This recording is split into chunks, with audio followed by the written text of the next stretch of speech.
Hey there everyone, I'm Ashley Bullington and you're watching The Campfire. This week we are breaking down District 11 5A Division 2.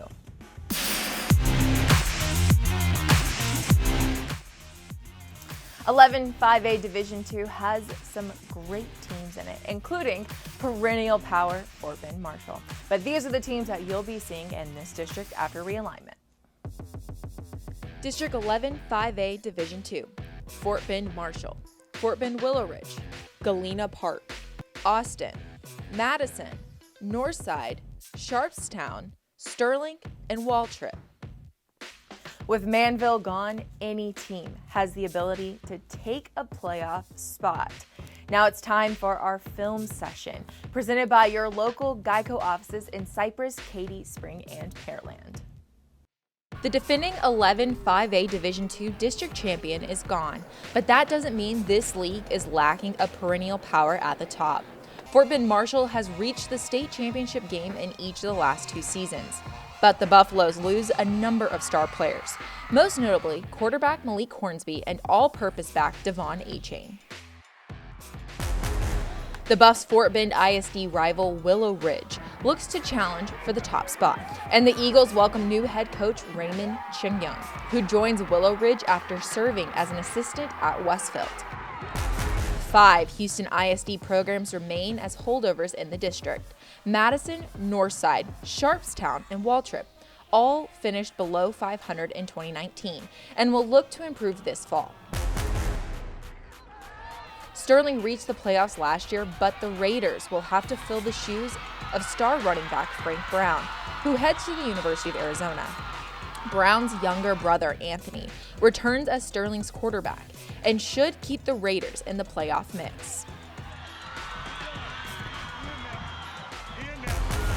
Austin and Galena Park are new to the district, dropping down from 5A Division I and replacing Manville and Milby, who both moved up to a larger classification.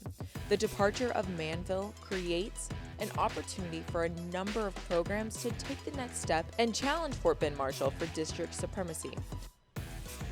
Keep an eye on Galena Park as one of those teams on the rise, as the Yellow Jackets look to make the postseason for the first time since 2010.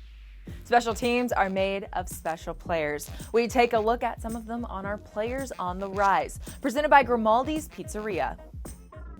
Willow Ridge quarterback Rufus Scott will be going into his senior year ready to play. He has a career 2,235 passing yards and 26 passing touchdowns. He also has another 569 rushing yards in his 2 years on varsity. Christian Jackson is on Fort Bend Marshall's defense. He has 75 career tackles and averages 3 per game. With the Buffaloes losing several key pieces to their offense, Jackson and his defense could be the new staple of Marshall football. Raiders quarterback Anthony Brown is going into his 4th season as Sterling's signal caller. He had a great junior campaign as he threw for almost 2,000 yards and 26 touchdowns. Junior quarterback Ronald Holmes is another player to be on the lookout for. In his 2 seasons on varsity, Holmes has almost 4,600 passing yards and 45 passing touchdowns. He averages 218 yards a game.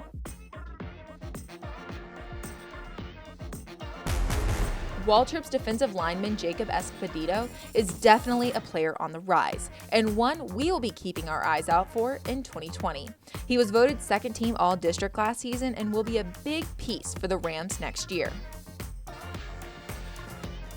And those players are great on the gridiron, but do you know somebody from the high school sports scene doing great in your community? A player, coach, or team going that extra mile? Nominate them for a Chevy Spotlight. To nominate, go to IHSS-ChevySpotlight.com and watch our social platforms throughout the summer, as we will be highlighting some of your nominations. Now it's time for our Media Day segment. We have head coach of Fort Bend Marshall, James Williams, to talk about his team and the realignment of District 11 5A Division II. Coach Williams, how are you doing? I'm great. Thanks for having me. For the 2020 season, your team is going to look a little bit different than we've seen the past couple of years with Malik Hornsby, Devon A-Chain, and, your defensive leader, Avery Helm, all going to college. But who are some of those players that we can expect to see back and better than ever for Fort Bend Marshall? Oh, yeah, it's very right. I mean, it's going to be a new team for the 2020 season. We've had some phenomenal players come play for us and now graduate to move on to college careers. But we still have a lot still there. We're definitely not done. We're not relaxing by any means. We have a great group of seniors coming up next year. On offense, we have 4 offensive linemen returning from last year's team. A very good receiver, a couple of young running backs. So last year we were fortunate Adrian Worthing was a freshman running back last year, played for us on varsity, and was our second leading rusher on the team. So he's going to be back, and I believe that he can be that next great Marshall running back. Defensively, we have six stars coming back from last year, and some young guys again who, on both sides of the ball, young guys who are anxious to get there and play. They're very talented, just not as much experience on varsity, but we're excited to have these guys have the opportunity to take the lead, take the ball, and have some good things happen. Definitely. The districts have been realigned for the 2020 to 2021 season or 2022 seasons, the next 2 years. And Fort Bend Marshall is in District 11, Conference 5A, Division 2. And so what are you expecting to see from this new district? I know Manville no longer is in it, that big game that we always look forward to every single season, or especially the last 2 years. But what can you expect to see from this district, and can you kind of break down some of the teams that are in it that you're playing against? There's a lot of similarities, but also a lot of unknowns. It definitely was disappointing seeing Manville go. I mean, we've had some great battles with Manville. When we first started playing them, I want to say 4 years ago was the first time. First time out, they got us pretty good. When they went from 6A and came down to 5A. But every year after that, the next year was a close game, but they got us in the fourth quarter. But the next year, we got them in the fourth quarter. Then, of course, this past year, they got us, in the regular season. Then we, got them in the fourth round of the playoffs. So it's been a very, very competitive matchup.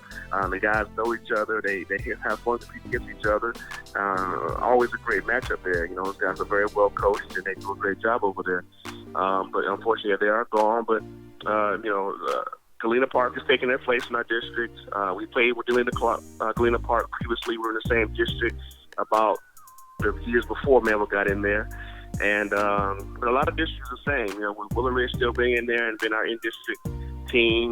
Sterling's still in there. Waltrip, Northside. So a lot of familiar teams, but also new is Austin IHSS. So and what's interesting is a lot of teams as well as we have graduated a decent senior groups as well. So there's just going to be a lot of unknown from each team, quite a few teams in our district. Thank you so much, Coach Williams. Good luck to Fort Bend Marshall. Hope to see you guys again at AT&T Stadium this year. We have a couple of messages from our sponsors and a quick trivia question for you. District 11 5A Division 2's trivia question. What was Kenny Rogers, Houston Northside alumni, first solo album to hit #1 on billboards? A. Love Lifted Me, B. Lucille, C. The Gambler, or D. Daytime Friends? The answer when we return. Chevrolet Inside High School Sports is brought to you by your Houston area Chevy dealers. Visit your nearest dealer to test drive our award-winning products. The film session is presented by your local Geico offices in Cypress, Katy, Spring, and Pearland. To get more information or a quote, go to geico.com/Houston. The Players on the Rise is presented by Grimaldi's Coal Brick Oven Pizzeria. Grimaldi's Pizzeria is open for carry-out and delivery. Visit grimaldispizzeria.com. Welcome back to the Campfire. This week's District 11 5A Division 2's trivia question is, what was Kenny Rogers, Houston Northside alumni's first solo album to hit #1 on the billboards? A. Love Lifted Me, B. Lucille, C. The Gambler, or D. Daytime Friends? If you answered B, Blue Seal, you're correct.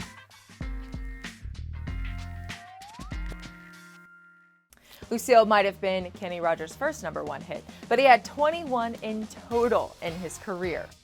Now it's time for our district breakdown.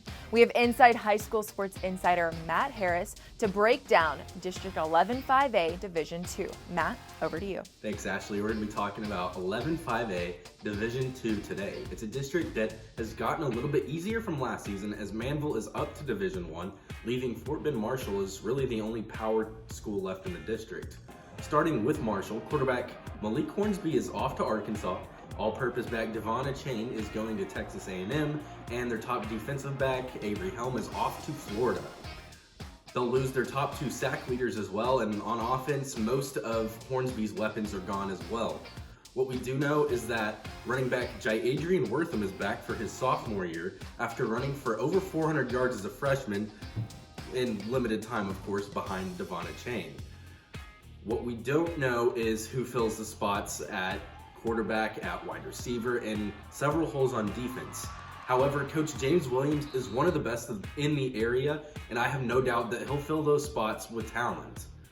Next up, we have Willow Ridge, who will look to build on a 7-4 season from last year with new head coach Ramon Chin Young. Now, the offense should once again be great for Willow Ridge. They'll return quarterback Rufus Scott after an outstanding junior season. However, Scott's top 2 targets in Ladarian Carter and Marquise Garrett are gone. But if Willow Ridge can reload at those skill positions on offense, they could challenge a depleted Marshall for a district title. Next up is Galena Park. They had a better season than expected in their first year under new coach Spiro Amarantos. They went 4-6 last season, and a rough start really did them in. They wound up winning 3 of their last 4 games, however, and will carry that momentum into 2020. If they can build on that, they could challenge for a playoff spot very easily. Meanwhile, Kevin Destin is the new man at quarterback for Houston Austin. They'll be primed to have a better season in 2020 behind Destin, and will look to build on a 2-8 2019 season. Destin may have them primed to steal a playoff spot as well. Over in Madison, the Marlins lost by double digits in 8 out of 10 games last season, but they'll return a little bit of talent at quarterback, and will look to be better in 2020. Northside expected to improve on a 5-6 2018 season, but they slid back to 4-6 last season after returning a lot of talent. Some of that talent is back, including 2-year starter Ronald Holmes at quarterback. Another solid year from Holmes will have Northside firmly in the conversation for a playoff spot. As for Sharpstown, the only place to go is up for the Apollos in 2020. They went 0-10 last season, but they'll have a few chances to pick up a win or 2 in 2020, now in an easier district without loaded teams at the top. It's the opposite story for Houston Sterling, who impressed in 2019. They made the playoffs and finished with a 5-6 record, and quarterback Anthony Brown is back to lead the offense. Along with a host of key players elsewhere, Sterling should once again contend for a playoff spot in 2020. We'll round out the district with Waltrip, who won 3 district games in 2019, just narrowly missing the playoffs. Unfortunately, it could be hard to reload in 2020 for Waltrip, as they'll miss quarterback Jonah Brooks and dynamic receiver Orvis Fowler from last year's squad. Their production will need to be replaced if Waltrip wants to make a shot at the playoffs. Thanks, Ashley. Back to you. Matt, thanks for the insight. I'll see you next week. That's all we have for this week's episode of The Campfire. Come back every Monday for a new show. Next week, we'll be breaking down District 12 5A Division II. But until then, stay tuned to all of our social media platforms. We have Facebook, Instagram, Twitter, and YouTube. Those will give you in-depth original content all on District 11 5A Division II. Until next time, I'm Ashley Bullington, and thank you for watching The Campfire.